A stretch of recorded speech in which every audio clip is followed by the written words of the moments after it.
necesidad que en nuestro país y en todo el mundo el sistema educativo cambie para ser un sistema educativo que responda a las necesidades de la diversidad humana. No solo de las personas que tienen habilidades, digamos, promedio, sino de toda la diversidad, porque el ser humano es tan diverso que el ejercicio y el acceso a los derechos humanos, a los derechos de cada persona, necesariamente implica considerar esto, la diversidad.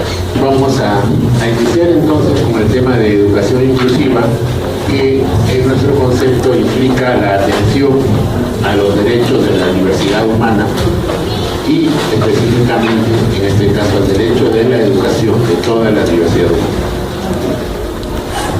¿Qué es inclusión? El concepto de inclusión, y estamos en una era de cambios, como bien señaló la doctora decana, principios del siglo XXI, tercer milenio, hay muchas cosas que cambian. Y esto lleva a una serie de cambios también en lo que considerábamos inclusión, integración, sociedad humana, democracia, etc. Todo eso tiene que cambiar en la medida que se avanza en la comprensión de los derechos de las personas y de la necesidad de que la sociedad responda a estas necesidades. Entonces tenemos, por ejemplo, en la lengua castellana, incluir es colocar. Simplemente eso. Yo coloco una cosa dentro de otra, como esto acá, ya está mi puntero incluido en el tablero. En las ciencias naturales también es lo mismo. Quienes hayan hecho biología, anatomía, medicina, sabemos que incluir es colocar. Por ejemplo, se encontró un fósil de una hormiga incluido en ámbar, ¿no? La hormiga quedó atrapada en una gota de ámbar, no interactúa con su entorno, simplemente quedó colocada dentro de una gota de ámbar y así se conservó. Si yo tomo una muestra de un tejido para hacer un examen microscópico, patológico, para ver si es benigno o maligno, o es un tumor o qué cosa es, incluyo el pedazo de tejido en parafina. La parafina no lo altera, el tejido tampoco interactúa con la parafina, y eso me permite hacer cortes muy finos para poder ser vistos en el microscopio. Hasta ahí estamos. Pero en ciencias sociales, el término inclusión tiene un significado distinto. En ciencias sociales, sobre todo desde la última década del siglo XX, significa atención a los derechos de todas las personas.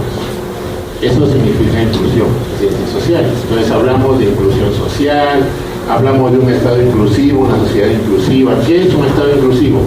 No hay una definición exacta en ningún texto, pero si buscan en distintos eventos los planteamientos que hay, un Estado inclusivo, una sociedad inclusiva es una sociedad que responde a las necesidades de todos y cada uno de sus miembros en su diversidad, sin ningún tipo de discriminación.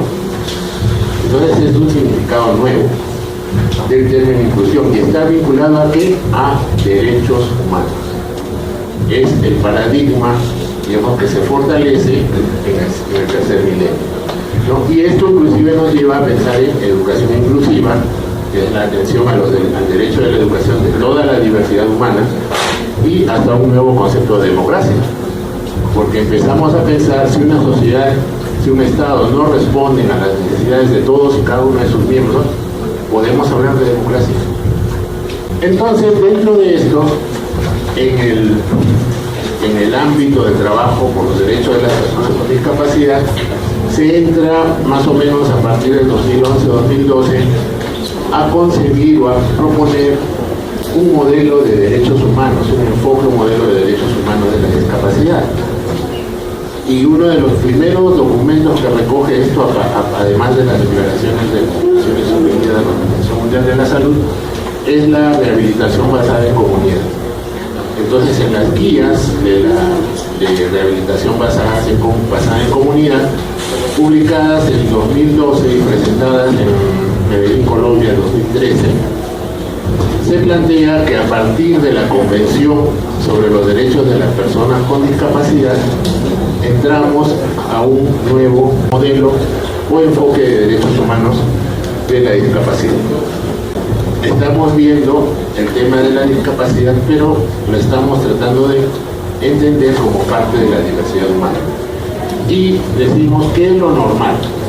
Estamos por miles de años, 7.000 años de civilización, sometidos al esquema de que lo normal es lo promedio y lo que sale del promedio es anormal.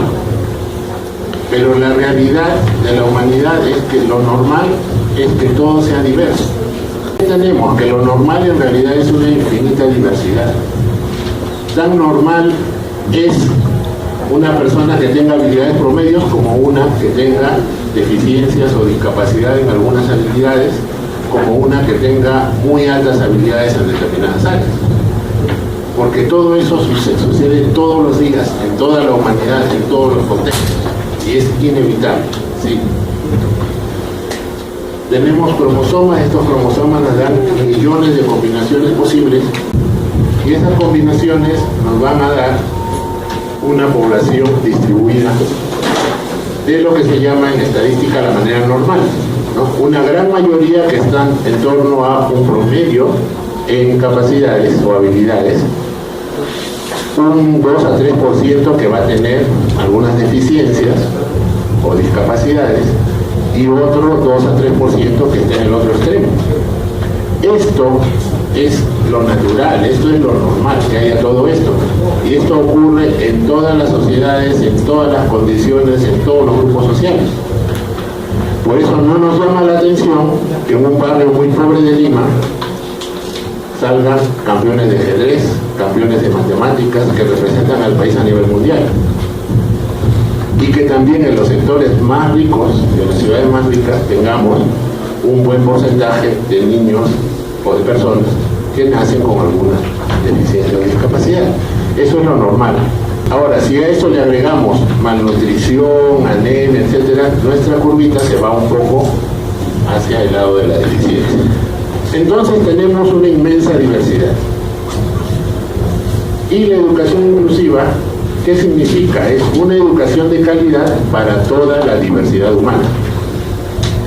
No solo para el promedio, no solo para quienes tienen alguna discapacidad o deficiencia, para toda la diversidad. ¿Cuál es la condición imprescindible para esto? El docente. El docente es clave, es fundamental, que debe estar capacitado para atender a las necesidades educativas especiales asociadas y no asociadas a discapacidad en el aula regular. Ese es el docente que el concepto actual de educación inclusiva, el concepto actual de una sociedad inclusiva, demanda, porque sin un docente así no se puede hacer inclusión educativa. No, es imposible. Sucede que, como en muchos países, en el nuestro todavía tenemos dificultades, y no es cuestión de leyes, porque la ley dice que todo estudiante debe ser matriculado en la escuela regular, que no se le puede negar el acceso. Pero si no hay docentes calificados, capacitados, en realidad el estudiante está colocado en un aula, pero no está incluido. La Ley General de Discapacidad y su reglamento dice que todos los centros de formación docente deben incluir en su currículo la preparación, la formación para atención a necesidades educativas especiales. Y este reglamento ya tiene 2 o 3 años, si no me equivoco. Incluso hay una multa de no sé cuántas UITs por no hacerlo. Pero hasta donde sabemos no hay ninguna universidad en el país que haya hecho eso. Ninguna escuela de educación lo ha hecho. Y la SUNEDU no dice nada. Entonces, hay un tema ahí que ha significado que nuestro país, por diversos motivos, no tiene un sistema educativo inclusivo. No lo es y tampoco hay una voluntad política del Estado ni del Minedu para hacer una real inclusión educativa. Por eso es que el país ha recibido un llamado de atención a principios de este año, donde se le plantean cuestiones previas y el Comité sobre Derechos de las Personas con Discapacidad de las Naciones Unidas le ha enviado un emplazamiento para decirle que responda a cuestiones previas muy concretamente. Entonces plantea que informe el Perú de manera concreta acerca de la implementación de la transformación del sistema de educación hacia la educación inclusiva y de calidad, lo cual demuestra que internacionalmente Perú está considerado como lo que es, un país que no tiene educación inclusiva. Su sistema no es inclusivo, por más que haya leyes, ¿no? Incluidas las medidas para asegurar presupuestos adecuados, que también se necesitan, el Estado peruano no los da.